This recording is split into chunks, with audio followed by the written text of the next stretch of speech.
Orvos természetgyógyászként nagyon sokan fordulnak hozzám különböző görcsökkel, izomgörcsökkel. Lehetnek fiatalok, idősebbek, sportolók, kismamák. Nagyon sok embert érint, és szerintem mindenki találkozott már izomgörccsel életében. Az éjszakai láb-ikra görcs jellemzően magnéziumhiánytól alakul ki, ezt általában mindenki tudja, ilyenkor tudjuk, hogy a magnéziumot kell valamilyen módon pótolni. Sportolóknál gyakori, hogy kimerül a szervezet, illetve a sportolás kapcsán egy picit megváltozik a pH, az izom nagyobb terhelésnek van kitéve, nagyobb munkát végzett, ezáltal mind a kálcium, mind a magnézium lecsökken, vagy átrendeződik minden esetre, ebben az esetben érdemes mindkét iont pótolni.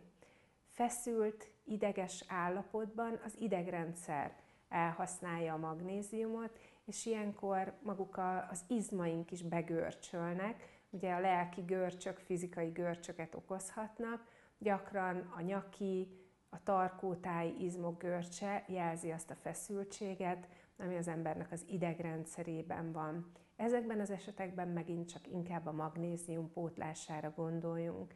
Tehát amikor egy izomgörcsről beszélünk, akkor nem egyértelmű, hogy itt kálciumpótlást kell alkalmazni, hanem érdemes végig gondolni azt, hogy ez az izomgörcs milyen eredetű lehet, megerőltettem magam, túlságosan stresszes vagyok, vagy akár vízhajtókészítményt fogyaszt valaki, vagy cukorbetegségnél is kimosódnak ezek az ásványi anyagok, ezek szintén hozzájárulhatnak a görcsök kialakulásához. Ha ezt végig gondoltuk, akkor annak megfelelően pótoljuk ezeket az ásványi anyagokat.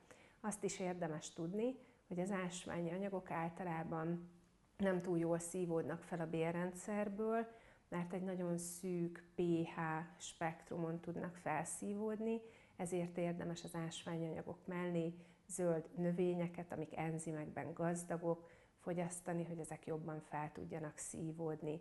Illetve este ellazulásképpen alkalmazhatunk például egy magnéziumos fürdősós, jó kis fürdőt, ami a bőrön keresztül pótolja a magnéziumionokat, illetve akár sportolás, egy hosszú távfutás közben bőrön át felszívódó készítményt is alkalmazhatunk, akár koncentrátum vagy gél formájában, ami pillanatok alatt felszívódik a bőrről, és hogyha azt a görcsös területre kenjük, akkor nagyon-nagyon gyorsan érezzük ennek áldásos hatását.